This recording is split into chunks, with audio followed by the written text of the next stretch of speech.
as we have learned elements of design. Now we will talk about principles of design. Elements of design refer to what are used in design, and principles of design refer to how they are used in design. We've talked about 7 elements of design: line, shape, space, value, volume, color, and texture. There are also 7 principles of design. They are unity or harmony, rhythm, variety or contrast, focal point or emphasis, movement or visual hierarchy, balance, and proportion. Before we talk about the principles of design, we will first take a look at Gestalt theory.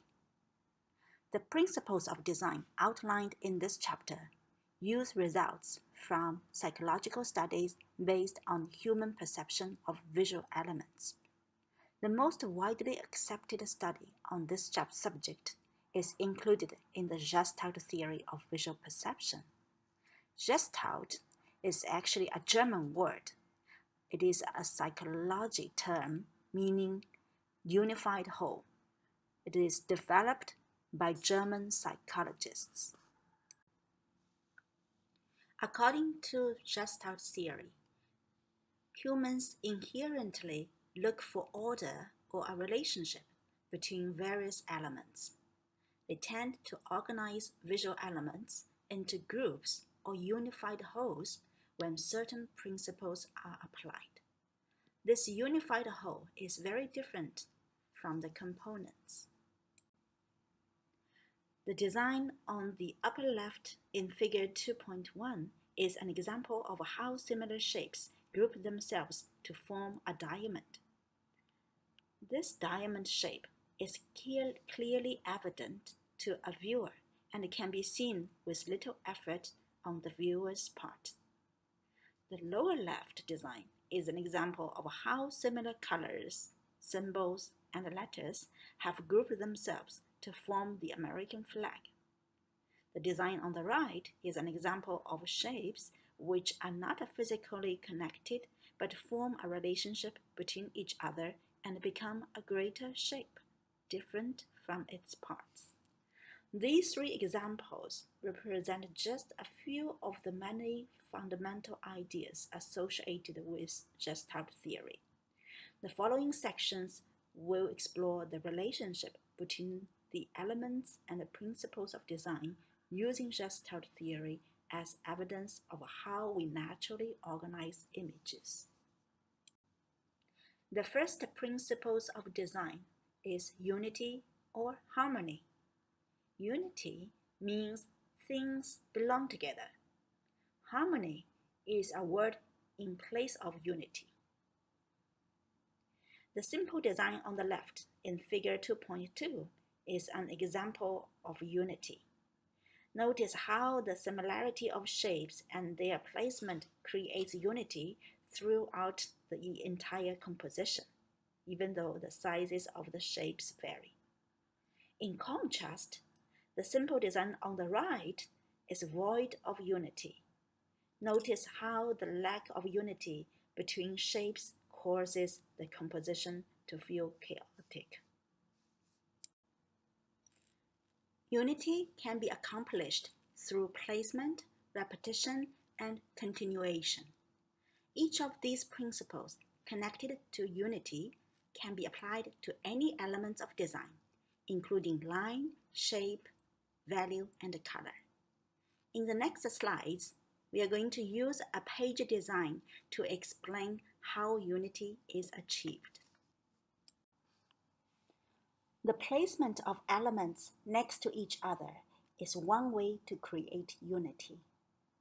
In creating text for a layout, notice how lines of type are organized to group information that is related. The design on the left in this figure is a page from an article that uses the placement of lines of type and surround space to create a relationship between various forms of information. The design on the right emphasizes the shapes and the values that are formed by these lines of type. The placement of lines or type in relationship to each other can affect the entire look of the shape, value, and legibility of a paragraph. The space between each line of type is referred to as leading.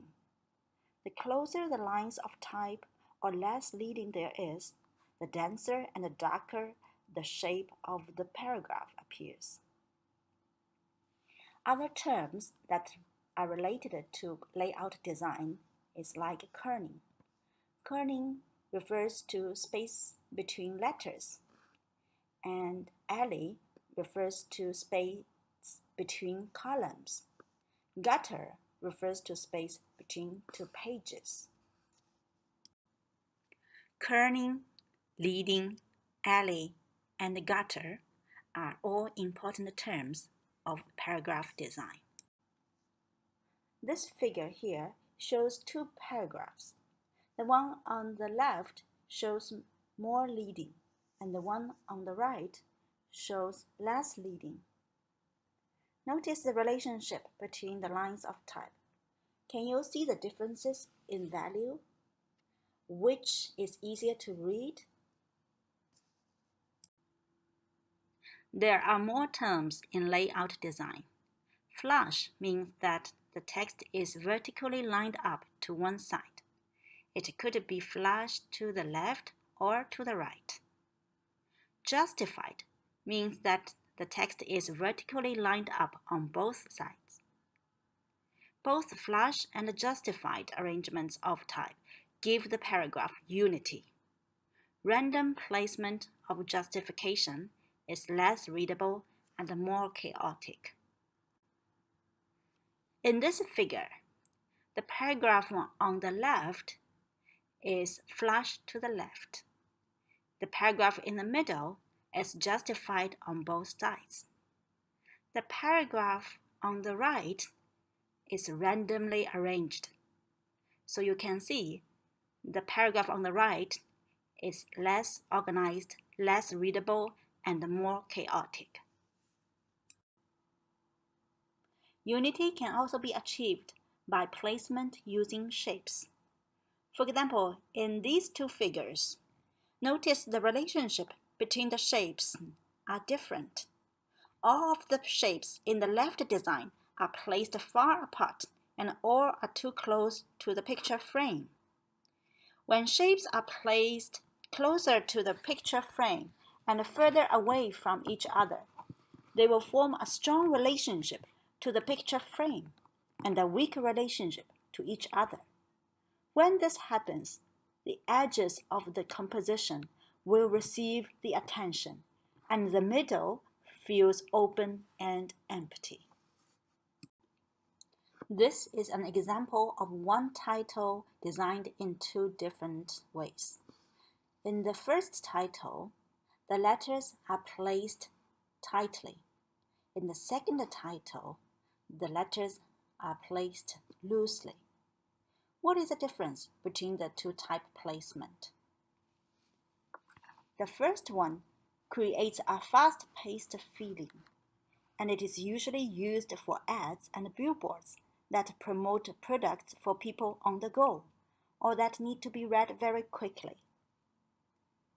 The bottom one creates a feeling of elegance and spaciousness, and it's usually used for a product name or title that must be read at a slower pace. So, in visual design, distance is equal to time. Looking at this figure, the shapes in the left design are placed at random and seem chaotic. In the right design, the same shapes are placed together to take advantage of similar line direction and the related aspects of the shapes themselves. Notice how the triangle feels less tense when placed with the heavier, more stable side face down. This occurs because of our relationship to gravity. In the two titles here, Which one is easier to read, the one on the left or the one on the right? Yes, I agree that the one on the right is more readable. Why? Because it's lined up on the left, or we can say it's a flush to the left. It's more unified, and the visual message can be delivered quickly and more effectively. Repetition is also a characteristic of Unity that can be applied to any element of design. The idea is that a part of a design repeats somewhere else in a composition to create unity. Figure 2.10 is an example of how repetition of a line can unify a composition. The simple design on the left is made up of 3 shapes and one contour line describing the outside of a circle. The shapes seem to feel unified, but the circle seems out of place. The design on the right illustrates how repeating a line similar to the circle can make the entire composition more harmonious. The newly added line is larger to give the design variety and interest that will be discussed later in this chapter. Other examples of repetition and line creating unity are shown in Figure 2.11. These illustrations use a consistent repeated line width together with shape to create unity. As we talked about in previous chapter, direction is a characteristic of lines. Repetition of a common line direction can help relate all parts of a design. In this figure is an example of how repeating the vertical line directions of primary shapes unifies a design. The design on the left contains shapes that seem unrelated. Through the use of a vertical line direction, the shapes in the right design appear to be more unified. This figure is an example of a diagonal line direction unifying all the elements into a harmonic dynamic design. This illustration for an electronics catalog cover shows a diagonal line direction creating unity between all of the circuit board shapes and the racing cars. As discussed earlier, there are 2 different types of shapes, rectilinear and curvilinear. Designs that consist of the same or similar types of shapes are usually harmonious. This figure shows a design with similar rectilinear shapes and a design with similar curvilinear shapes. Both feel very unified. A third design on the right makes use of both shapes in one composition, showing the idea that both types of shapes can be present in a unified design. The idea that these shapes are different from each other but can exist in the same design is a good example of balancing unity with variety. Many designs that emphasize unity usually use either curvilinear or rectilinear shapes. The 2 designs in this figure use both types of shapes but allow one or the other to dominate. The focus on the design on the left is mainly on rectilinear shapes. The design on the right uses primarily curvilinear shapes. Another way to create unity is continuity. Continuity means something is carried over or connected to another element. For example, this figure uses vertical and horizontal guides to indicate where visuals and text can be placed. Notice how the repetitious grid is broken by a few images to give the layout interest through variety. If the placement of images is carefully thought out, the continuity of the grid can be broken, but the basic rhythm will still exist. This figure is another example of how the rhythmic underlying structure of a layout organizes information and how this information can have variety through the size and placement of written and visual information. Continuity can be applied to any series of art or design projects. The element or elements that are being carried over can be related to line directions, shapes, values, colors, forms, or texture. This figure is an example of how the principle of continuity can be observed in the relationship between illustrated images.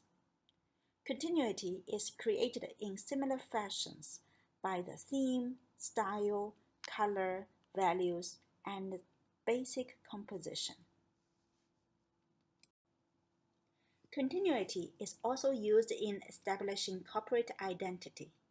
Trademarks, product labels, equipment, packaging, business literature, and other promotional and associated material must be consistent to ensure that the identity of a company is reinforced and remembered. In other words, it is called branding. You must be familiar of UEU logo. This is UEU branding. The logo is being used in all our communications. There is also guidelines for UEU branding. Another example is BAATV. I will show you their logo design and how the logo is being used in all their communications in the web page. Unity can be achieved through the use of repeated values in a design. By the use of value, unrelated shapes may be designed into a unified composition.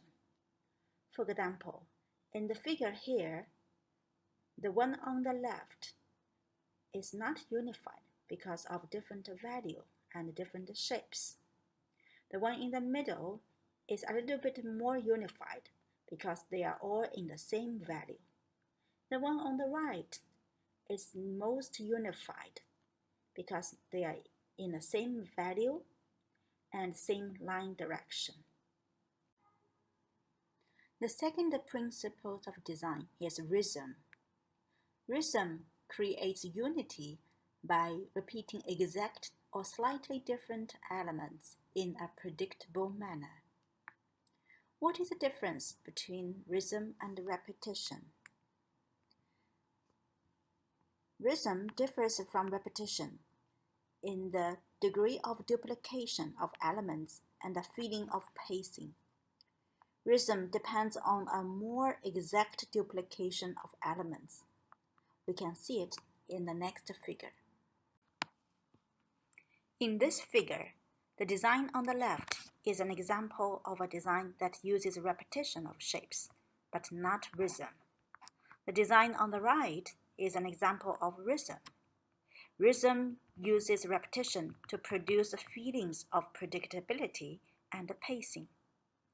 We can predict that the following shape in the right design will drop lower to duplicate the position of the fourth shape and be equal distance from the fifth shape.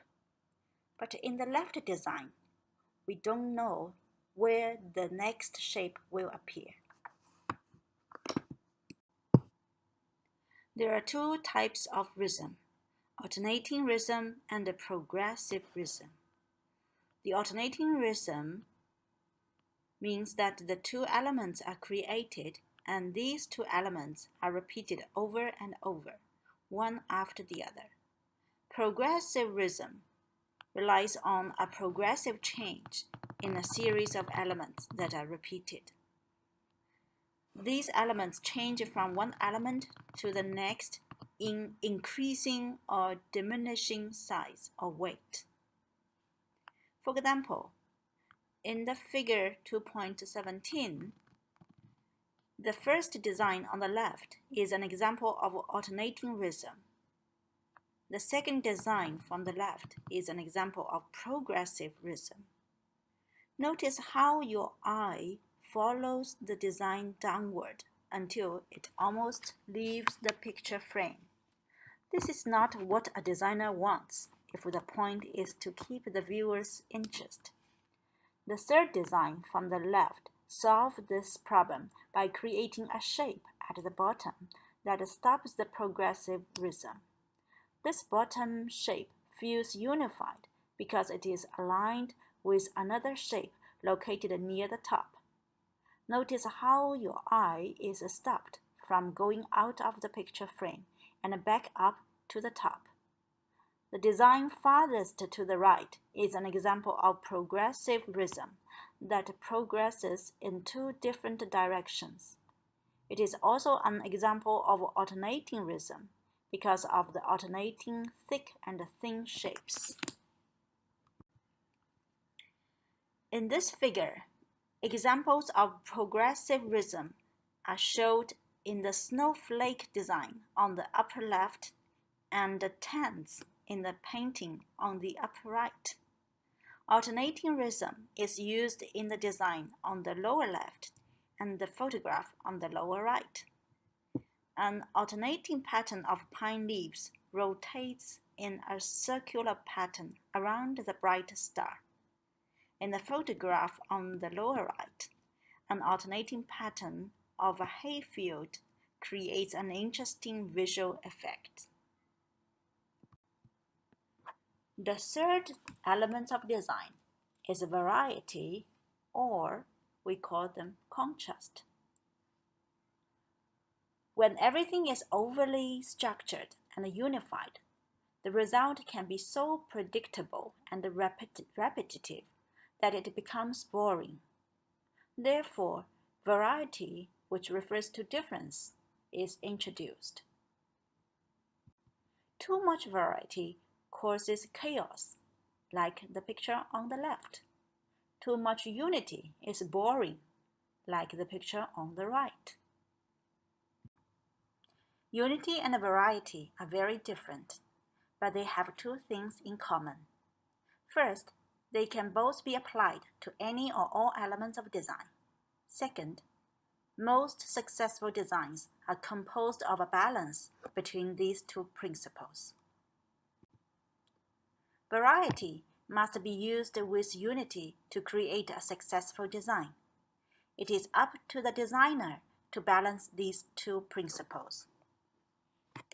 In this figure, the design on the left emphasizes unity over variety. All of the shapes are very similar, but there is variation in the size of each shape. The design on the right emphasizes variety over unity.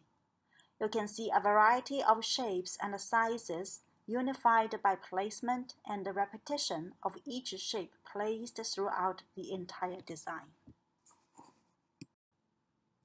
Variety introduces interest through contrast.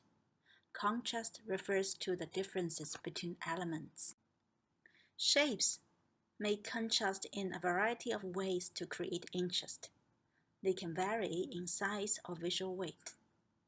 Visual weight is the heavy or light feeling of an element. It is related to the size and value of a shape. If the value of a shape has little contrast with the background, the visual weight will seem light. The same shape may seem heavier if the values are more contrasted. In this example, the design on the left shows a large shape that is closer in the value to the background, which gives the feeling of less visual weight.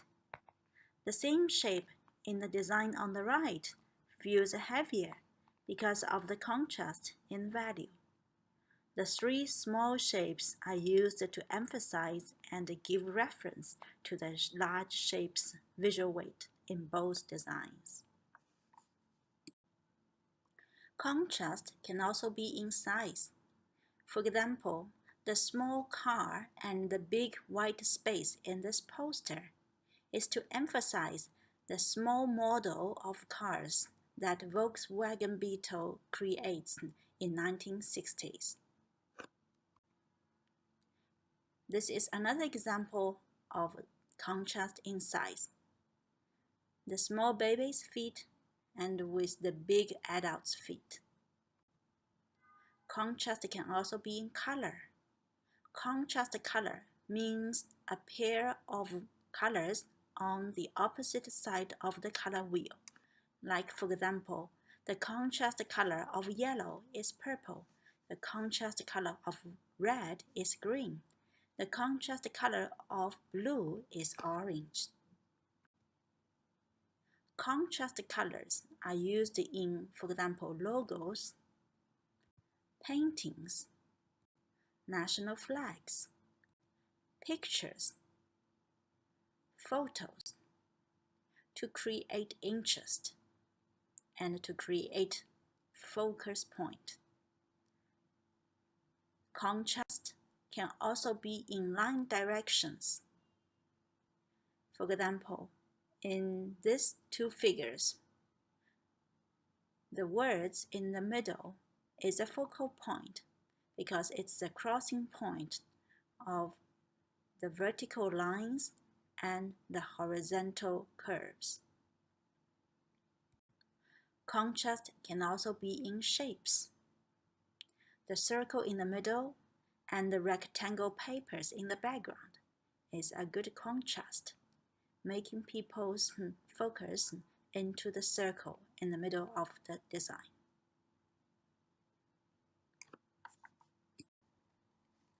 The fourth element of design is focal point, or we call it emphasis. A focal point is an element that is given emphasis so it will attract attention. It is a way to catch the viewer's attention and make the viewer look deeper into a design. Contrast is one way to create a focal point by making an element different from its surroundings. For example, the four pictures here create focal points using line directions, different types of shapes, contrasting values, and contrasting color. Can you tell where is the focal point in each of these four pictures? Placing is another way of creating a focal point. This figure is an example of a website that creates a focal point using placement, as well as other elements, to create a focal point. The page on the left uses positioning to separate unrelated information and group related information. Size and value are used to organize this information in terms of importance. The page on the right positions the pop-up window in the center and surrounds the light value with darker values, giving this page an obvious focal point. Not all designs have focal points. Abstract paintings, patterns, computer-generated pictures has no focal point. The fifth principle of design is visual hierarchy, or we call it movement. Many designs have several focal points. Focal points must be viewed one at a time. That's why visual hierarchy is introduced. Visual hierarchy is to organize each area of emphasis so that it does not conflict or take away attention from another area of emphasis. Usually, the visual hierarchy goes from first focal point to the subtler focal point to the even subtler focal point. Those areas of lesser emphasis are called accents. Accents keep the viewer's attention in the subtlest areas of a design. Movement is another way of expressing visual hierarchy. It is a visual flow of the design. It's the path that you intend your viewer's eyes to follow. You can create this by purposefully placing art elements in a way that creates a path for the eyes to follow. For example, the painting here is composed of three main groups of shapes. First, the Indian and the horse. Second, the table and the water pitcher. Third, the stand with wheel. The Indian and the horse represent the largest group of shapes, and the contrast in color from the background makes it the most obvious place to begin looking at the composition. The table and the pitcher would be observed next, and then the smaller stand and the wheel. Value also plays a part in guiding us from one area to the other. We see the white on the horse first. Then our eye is drawn to the white pitcher, basin, and towel.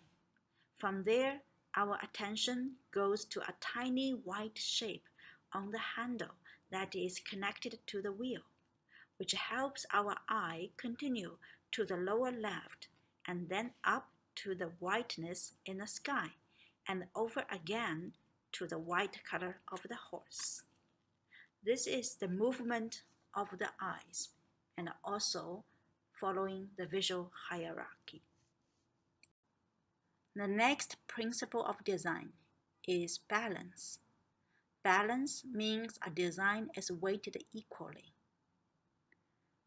In the two designs here, the one on the left is balanced, the one on the right is not balanced.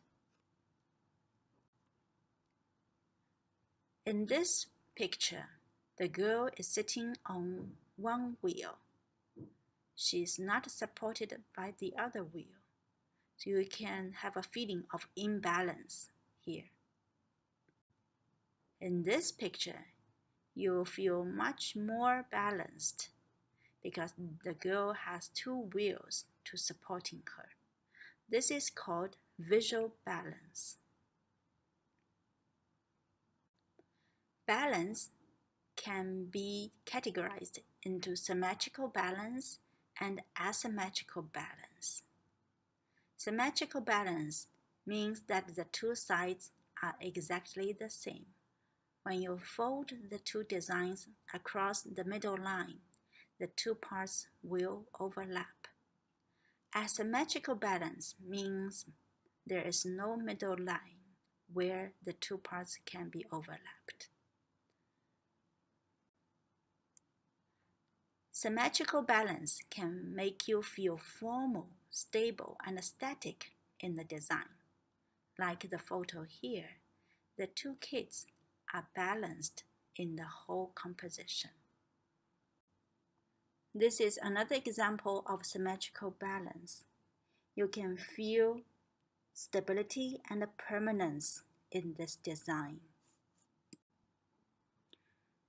Asymmetrical balance can make you feel informal and dynamic.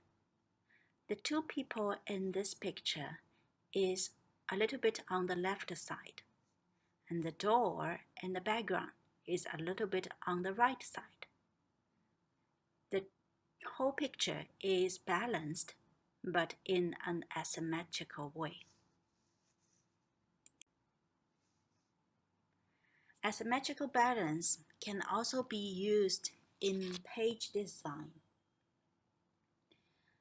You can see in the figure here, these individual double page spreads are all asymmetrically balanced.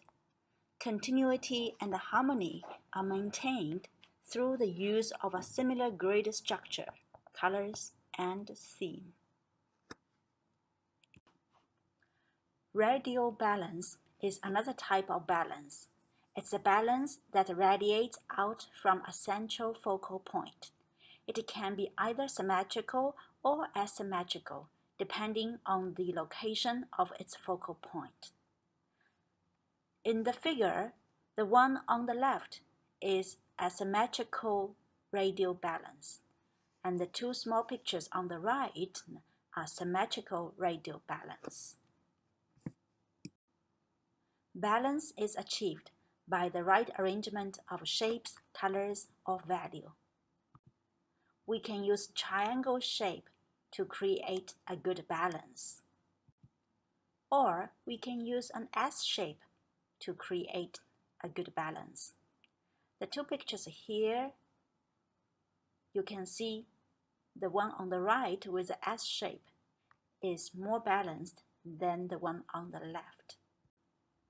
Balance can also be achieved through the use of value. Remember the visual weight we talked about earlier.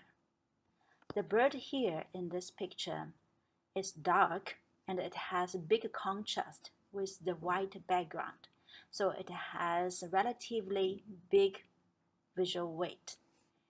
The forest here is a little bit lighter than the bird and it has bigger areas. However, it has less contrast with the background, so its visual weight can balance the visual weight with a small bird in the lower left, so the whole picture is still balanced. The last principle of design is proportion.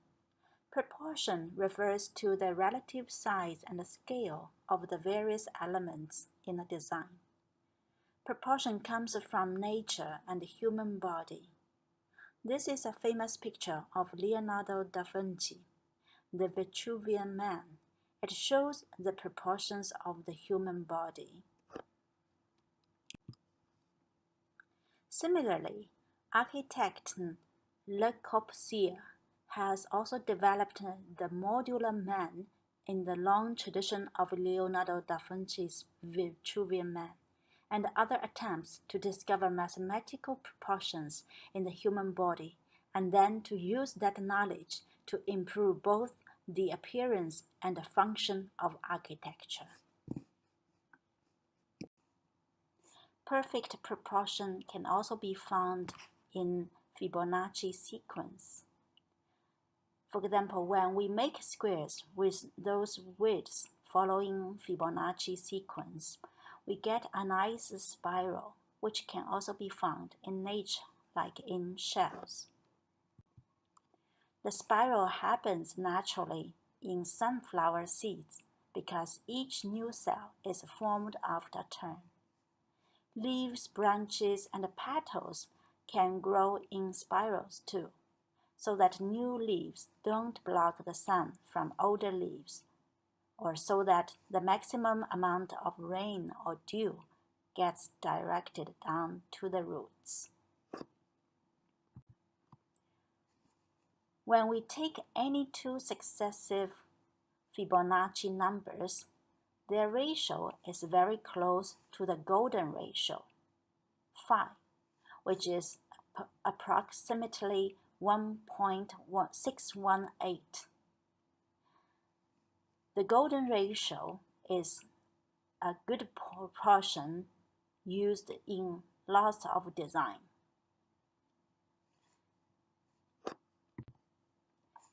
You can find the golden proportion or golden ratio in Parthenon on the Athenian Acropolis, or the Pyramid of Kharfi with the Great Sphinx in Egypt.